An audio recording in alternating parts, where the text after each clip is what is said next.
السلام عليكم ورحمة الله وبركاته. الحمد لله حمدا كثيرا طيبا مباركا فيه. اللهم صل على محمد وعلى آل محمد. أما بعد فاتقوا الله عباد الله. وعن جابر بن عبد الله رضي الله عنه قال: كان رسول الله صلى الله عليه وسلم ذبح بالشاة عنه وعن أهل بيته. رواه ابن മാജ. ബഹുമാന്യരായ മുഅ്മിനീങ്ങളെ, തഖ്വയോടെ ജീവിക്കണമെന്ന് ഉണർത്തുകയാണ്. ഉളഹിയത്തുമായി ബന്ധപ്പെട്ട് നാം മനസ്സിലാക്കേണ്ട നാലാമത്തെ ക്ലാസ് മറ്റ് ഇബാദത്ത് പോലെ തന്നെ കാണേണ്ട ഒന്നാണ് ഉളഹിയത്ത് എന്നത്. അല്ലാഹു സുബ്ഹാനഹു വ തആല നമുക്ക് നൽകിയ സമ്പത്തിൽ നിന്ന് അള്ളാഹുവിന്റെ മാർഗത്തിൽ അള്ളാഹു പറഞ്ഞ രീതിയിൽ പ്രവാചകന്റെ സുന്നത്തിനെ പാലിച്ച് ചെലവഴിക്കുമ്പോഴാണ് ആ സമ്പത്ത് ശുദ്ധിയാകുക. അതോടൊപ്പം തന്നെ അത് വർദ്ധിക്കുകയും ചെയ്യും. മൂന്നാമത്തെ ഗുണം, ആ സമ്പത്ത് നഷ്ടം വരാതെ, കടങ്ങളില്ലാതെ, മറ്റുള്ളവർ എടുത്തുകൊണ്ട് പോകാതെ നിലനിൽക്കും. അത് സ്വതക്കയുടെ മറ്റൊരു ഗുണമാണ്. ഈ ഹദീസിൽ നബി സല്ലല്ലാഹു അലൈഹി വസല്ലം പഠിപ്പിക്കുന്നത്, ജാബിർ റളിയല്ലാഹു അൻഹു പറയുന്നു, ഖാന റസൂലുള്ളാഹി സ്വല്ലല്ലാഹു അലൈഹി വസല്ലം പ്രവാചകൻ ആയിരുന്നു, ചെയ്തിരുന്നു, ദഹബ ബിശ്ശാത്തി, ഒരു ആടിനെ അറുത്തു, അൻഹു, അത് പ്രവാചകന് വേണ്ടിയും, വ അഹ്ലി ബൈത്തിഹി, തന്റെ കുടുംബത്തിന് വേണ്ടിയും. അപ്പൊ ഉളഹിയ്യത്ത് എന്നത് ഏറ്റവും പ്രധാനപ്പെട്ടത് നിയ്യത്താണ്. ആ നിയ്യത്ത് തനിക്ക് വേണ്ടി ചെയ്യുന്നു, അള്ളാഹു പറഞ്ഞിട്ട്, അള്ളാഹുവിന്റെ തൃപ്തിക്ക്. അതുപോലെ തന്നെ തന്റെ കുടുംബത്തിന് വേണ്ടിയും. ആ നിയ്യത്താണ് ഒന്നാമതായിട്ട് വേണ്ടത്.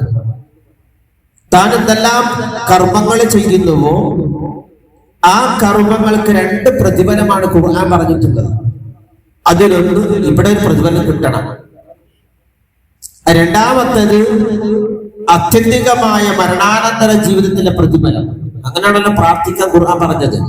റബ്ബന ആതിന ഫിദ്ദുനിയ ഹസനതൻ. ഇവിടെ ഞാൻ ജീവിക്കണം, ഇവിടെ നന്മ കിട്ടണം.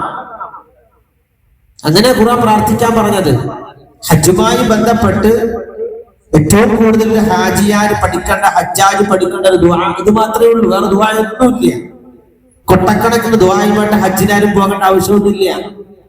ഒരൊറ്റ ദുആ മതി.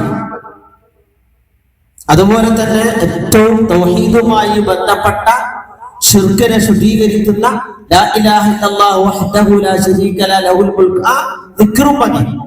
അത് ദിക്റുമാണ്, ദുആയുമാണ്. അല്ലാതെ പല ആളുകളും ക്ലാസ്സിൽ വേണ്ടി കുറെ ദുആയൊക്കെ പഠിച്ച് കുറെ ദുആയുടെ ഉക്കുമായിട്ട് അതിന്റെ അർത്ഥമൊന്നുമില്ല.